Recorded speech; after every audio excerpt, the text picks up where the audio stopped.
Is there anything that was out of the ordinary or out of the normal routine that went on here this morning?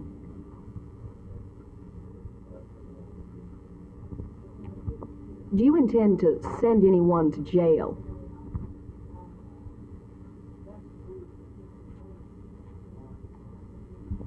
Is it normal for a county employee to have to set a bond? Oh, that's wrong phrasing. Okay. What exactly went on here this morning? 3 of the 4 county commissioners were arraigned here on the charges previously filed against them, I believe, last Monday. The 3 present were John Whittington, Jim Tyson, and Mel Price.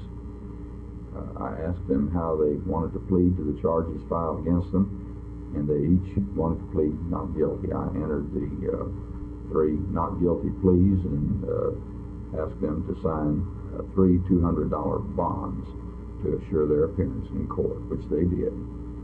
Is there anything out of the ordinary, out of routine business that occurred? Nothing except that they were county commissioners who appeared. These are being handled very routinely in regard to these 3 defendants. Is there any question of sending anybody to jail at this point? Is this in question at all? In view of the fact that these men appeared and pled not guilty and signed the 3 $200 bonds, I, as a justice of the peace, do not have authority to send any of these 3 individuals today to jail. Is there any time limit when the rest of the commissioners are supposed to appear, or has this been established? Did your letter, it was back, say, 10 days? I made a special point of not setting a particular time limit, meaning only to leave a reasonable time. 10 days or 2 weeks could certainly be construed as being reasonable. I still look for the other 2, Judge Sterrett and Commissioner Denver Seale, to make their appearances like these 3 did today, and simply tell me whether or not they want to plead guilty or not guilty. What's going to be involved in setting a trial date? Have you yet set it, and what will it take to set a trial date? What's the normal routine? Well, there's no trial necessary in view of a guilty plea. I'd be a little presumptuous in even considering setting trials prior to arraignment and receiving the pleas. You not get any special privileges. Actually, in fact, they insisted on the bond, didn't they? Well, I presume they did. This is routine, though, and I have no reaction to this at all. Do you have any intention of giving anybody any special privileges?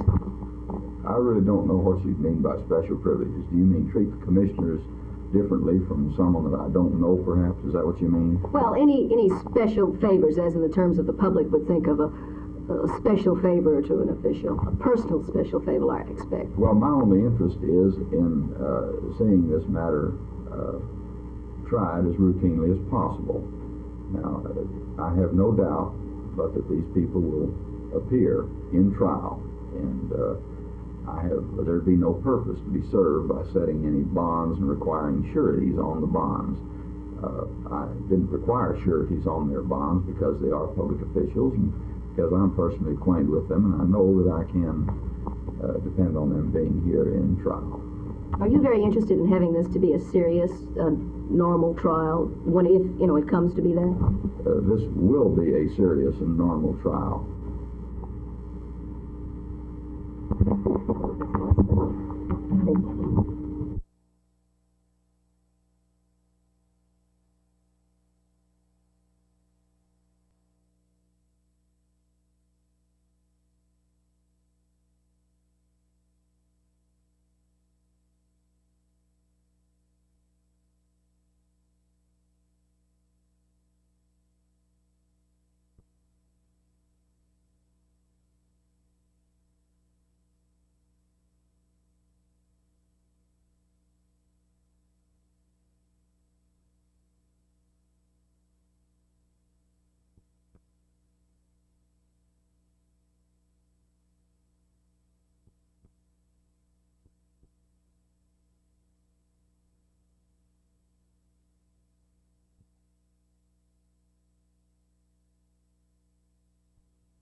There is no such thing as a ideal jail in the state of Texas. The corrections programs on the state level are exceptionally good. Naturally, they do need improvement, and they will improve, and they are improving as time goes on. There is a total failure of the correctional process within the local units of government throughout the state. How soon do you think the regional jail should be built? I would say as soon as the managers, and I don't mean city managers or county managers, I'm speaking of the elected officials, can get together within this metropolitan area and decide on a centralized joint operation. Is it a critical situation? I say that it is. I think it's very critical. Should be done immediately. I think it should be done as soon as possible.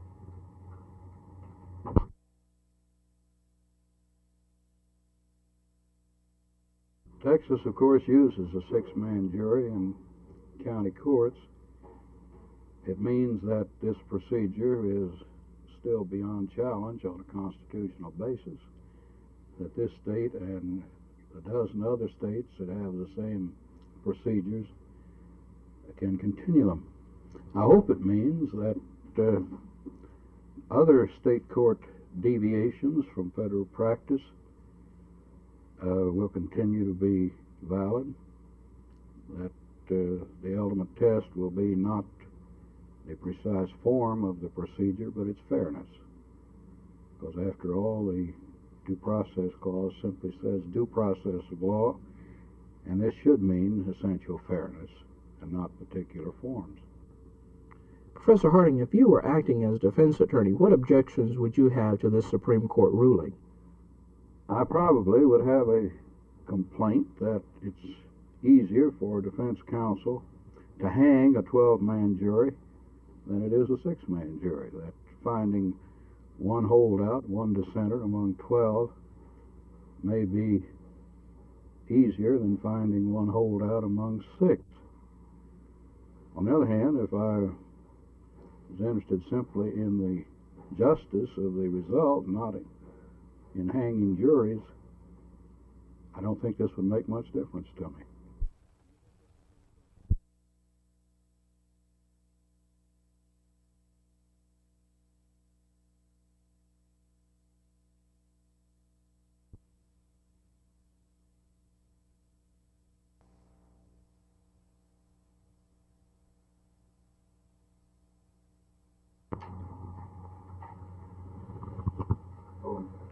Mr. Gaston, what specific recommendations did you make to the Fort Worth City Council today?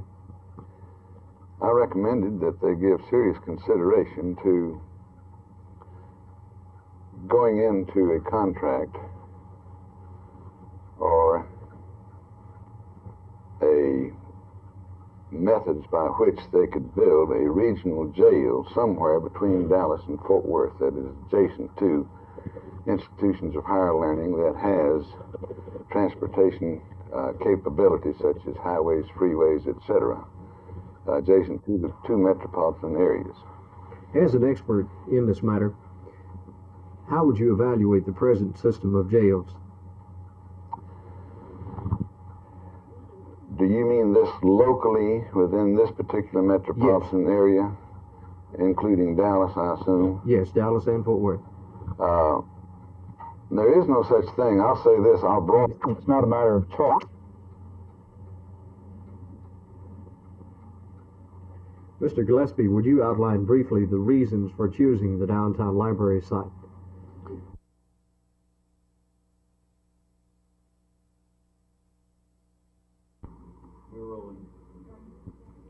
Mr. Harding, what is the significance of this decision today?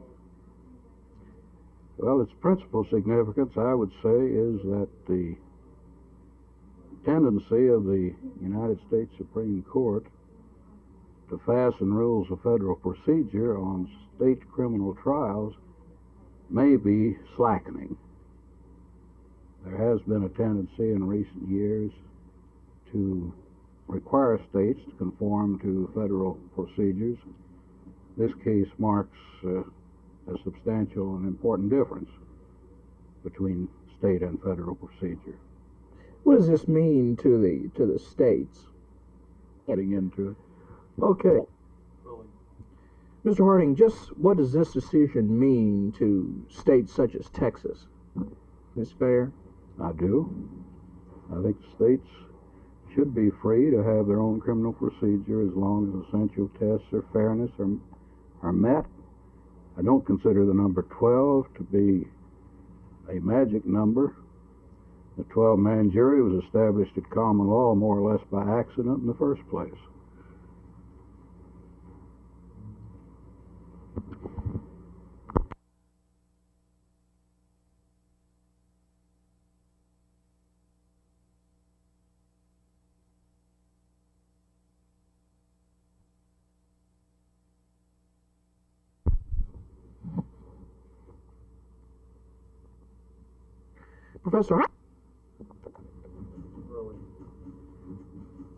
Professor Harding, if you were busted trying it.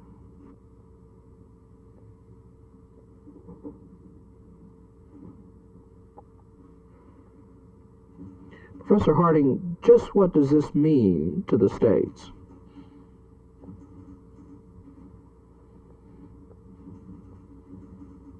That's it.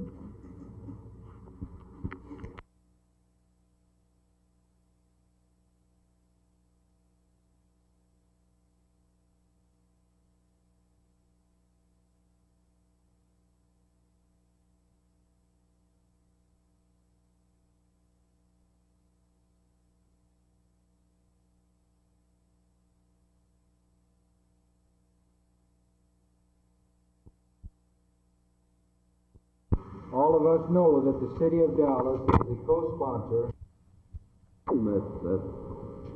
That you ought to be before that group, and they meet Wednesday night. Yes, this could be possible, sir.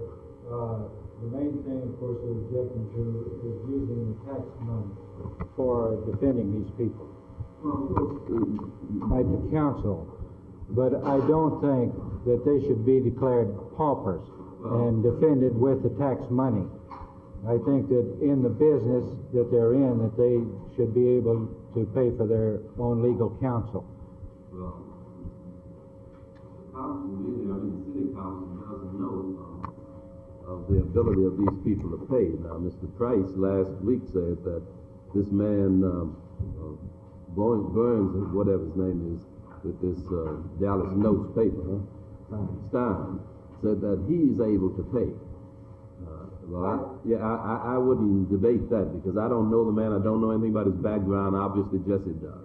But the other man, I don't know either. And you have your time. And it would seem to me that to have a person declared a pauper is not our business at all. I mean, I wouldn't even know how to go about finding out if a man's a pauper or not. But there is being investigated, and that they take appropriate action. Well, the thing at stake here is that the people are looking to us as elected leaders. We have to respect your remarks. We are very much concerned about this situation, and we'll assure you that this will be channeled through regular legal procedures that we are working on. A man who printed a nude man on the front of his paper. We should attack Ed Polk here, but attack obscenity in all its stages. If you're going to attack this young man and Ed Polk because a nude man that really paraded downtown, I mean, this thing actually happened. See, the man's printing facts. Now, you have on the Dallas bus, and it's the Lego bus particularly, it goes through the Negro neighborhood, and this over life-size above life-size woman is spread out on the side of the bus for everybody to see. Now, what's so different in the male body and the female body that you can continually advertise all over America with the nude woman's body, and then you attack a person because they represented Ed Polk, because he represented this man in just one stage, and he's needed by so many poor people here. Now, I would just like to see, you keep saying the people. Why not keep it to Jesse Price?